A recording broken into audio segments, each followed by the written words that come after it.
Hi, welcome to the Papi and Bilou's Kitchen and Garden. And today is the 28th of July. And here are the tomato plants that we planted back on June 8th. So you can see they've grown quite a bit.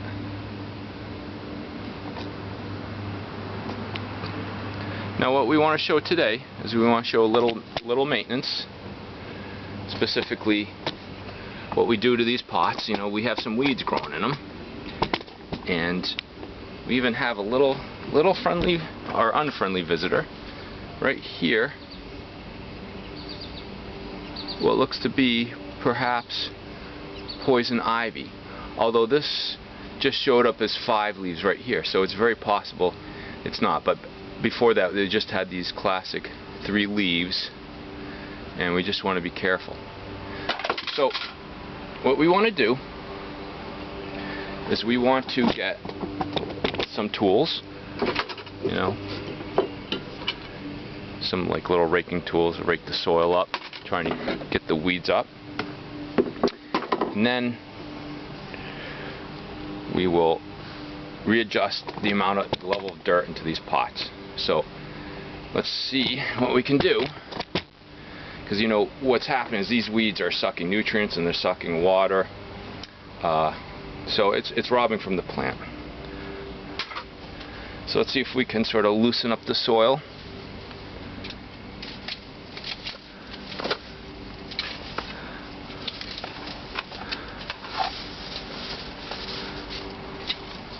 And some of these weeds are going to be in there nice, you know, they're very healthy. So, good thing to do: wear some gloves. Make sure if that is indeed poison ivy, that you're not going to get any poison urushiol on your skin, which would be a very bad thing. And this is, let's see, this is the plant in question. Although I have doubts now that it's actually poison ivy. As you can see right there, it's 5 leaves, but before it had just the 3 leaves. But we're going to treat it like it's poison ivy just in case. So we just go in, continue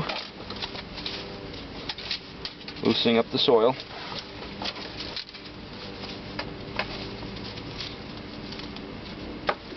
Pull these weeds out.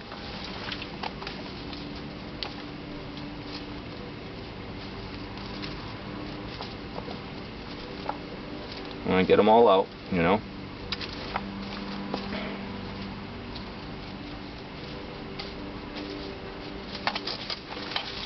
Because, you know, in your garden, you don't want to grow weeds.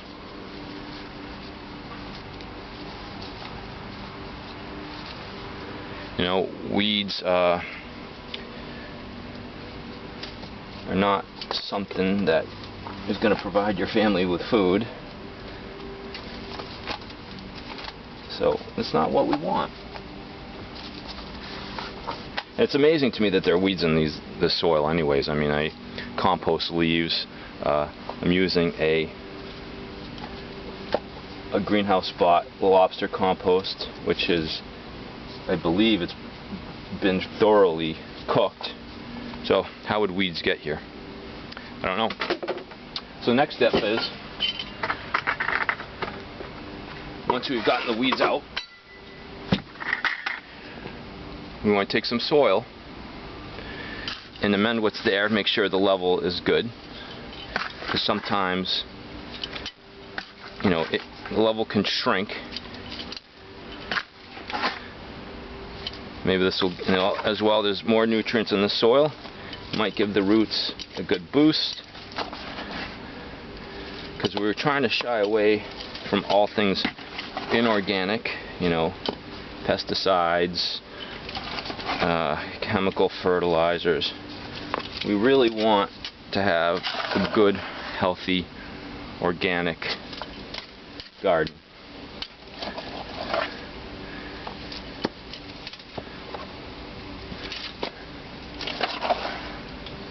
So you just continue filling up these pots until you get a good, healthy level.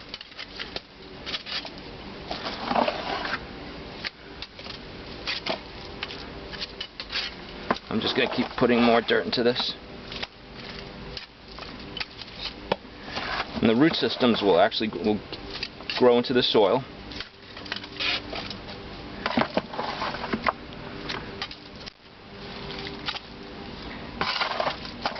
And you'll get a much better root ball. Okay, so now we feel like we've gotten the soil up to a comfortable level. The next step is we don't want any more weeds in this soil.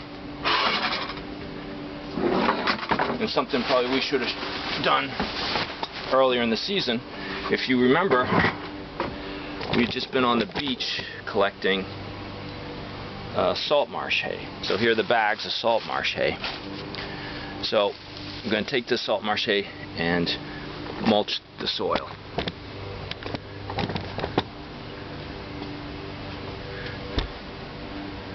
If I can get my camera to stand still. So you just want to very liberally apply this salt marsh hay.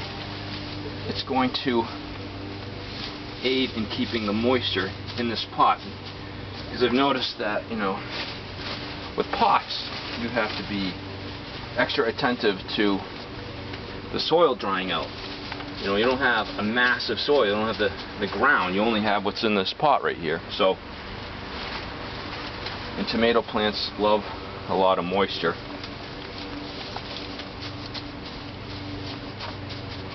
So this is going to help. There's also, since it's a salt marsh hay, it will also provide its own nutrients.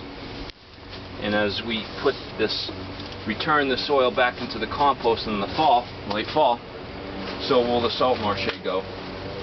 And we'll get all the beneficial nutrients that the oceans provide. And this will serve and also helping to keep the area dry, you know, bounce back, you know, with mildews and stuff like that. So that's what you want to do. So we're going to go ahead and we're going to go and do this to all the other pots. But this is what you want to do. Make sure your plants stay nice and healthy and productive. And so let's just give a pan back.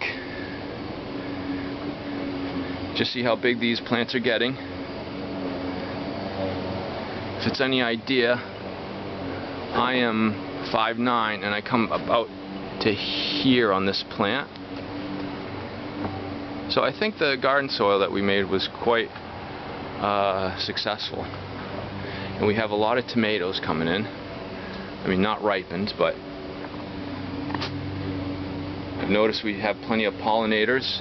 Not necessarily honeybees, but there are a lot of other bees in the wild thus far, you know, which is a good sign.